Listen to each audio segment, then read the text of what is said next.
This is Middle Class Matt from don'tbuythehype.blogspot.com, and I am the sports genius. So much NFL stuff going on right now. Just finished watching Hard Knocks. Done a video on every single Hard Knocks video or show by HBO. I've done a video on every one of them. And even though the Miami Dolphins aren't the most exciting team, I actually believe I have them picked to only win 4 games. It was the second worst record in my preseason predictions. You can check those videos out if you want to see other videos. I have all the divisions predictions on this channel.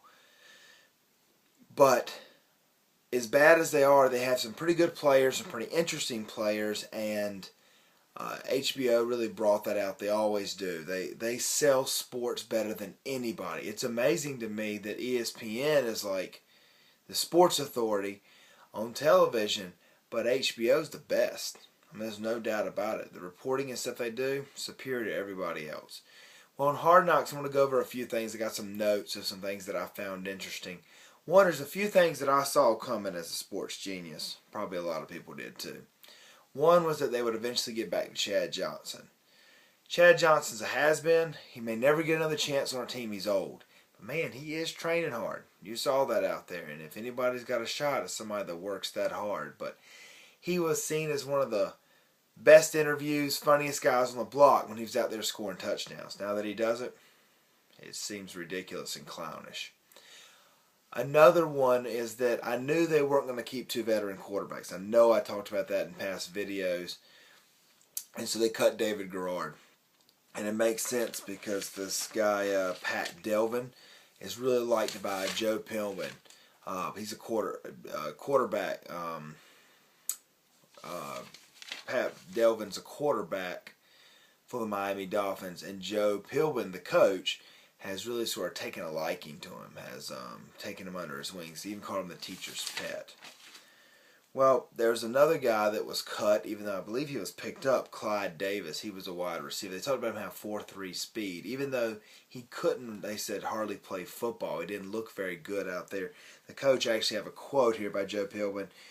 We wonder whether he, Davis, is a football player. I mean, there really isn't much worse you could say about somebody than that.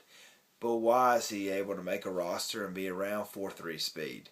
Now that we have electronic timing, all this talk of, I run 4.2. I used to hate when people would always say that about somebody. I run 4.2. There's like 5 guys in the NFL that run 4.2. That's it.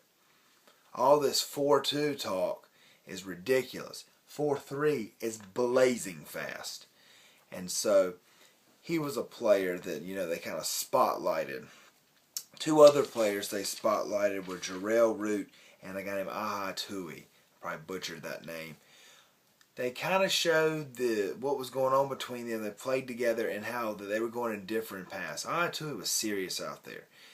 Jarrell Root was always kind of joking, had a lot of personality, a nice guy, but that doesn't make football teams. Jarrell Root didn't make it. Aha Tui was picked up by the Jets.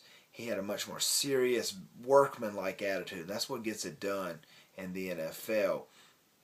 A matter of fact, probably the best moment of the whole show, and this is the stuff that HBO is so good at capturing, is that Tui and Jarrell Root sang My Girl, and really did a good job. Usually I always think, man, guys that are athletes, they stink when it comes to performing. They all think they're rock stars and stuff, and they're not. But they did a really good job. And they even said it was the best rookie performance during their sort of initiations. That when they get up there and sing and stuff, the GM said it was the best he had ever seen. That brings me to 2 players, 3 people. 2 that I find very unimpressive. And let's throw in another 2 more that I find very impressive. Let's start with the impressive ones first. Joe Bilbin, the coach, I have been impressed with him. I'm not sold on him, but I like his attitude. I like how serious he is, and I like how he gets things done. He's no nonsense, and he concentrates on the details, and I like the way he thinks. I like Jaworski Lane. I think I got that name right. I remember him from Texas A&M. He was the biggest running back I've ever seen. He weighed 275. They said he ballooned over 300 pounds at one time, but I remember at 275, and he just was like untackable. You couldn't tackle him. He's just big, and they call him the Butterball. He's more like a bowling ball. And he's just killing people out there. Made the roster after being out of football for 3 years. Very impressive, and he's a beast. He's a player, and I mean the way he delivers, the pop he puts on guys, very impressive. Very few guys can do that. Now the two guys that I really weren't impressed with at all, that is Jeff Ireland, the GM, and I'm thinking maybe that's why the Dolphins are struggling right now. And then two is Matt Moore. Matt Moore is like the quintessential like Jock, the quintessential like 1980s movie quarterback with all the smart sayings and always, kidder and stuff like that. But I don't know that he's a real football player. I don't think he'll ever be a productive starter in the NFL ever. Well, the Dolphins, like I was saying earlier, cut David Garrard. That was probably the right move because you have a veteran in case anything happens, and then you have Ryan Tannehill for the future, and then you have Pat Delvin for the future as well. So Hard Knocks was really interesting this season. I enjoyed just about all of it. Even though, like I said, this was a pretty bad team, it's a good show. This is Middle Class Matt. Check out all my NFL videos. I'll check you later.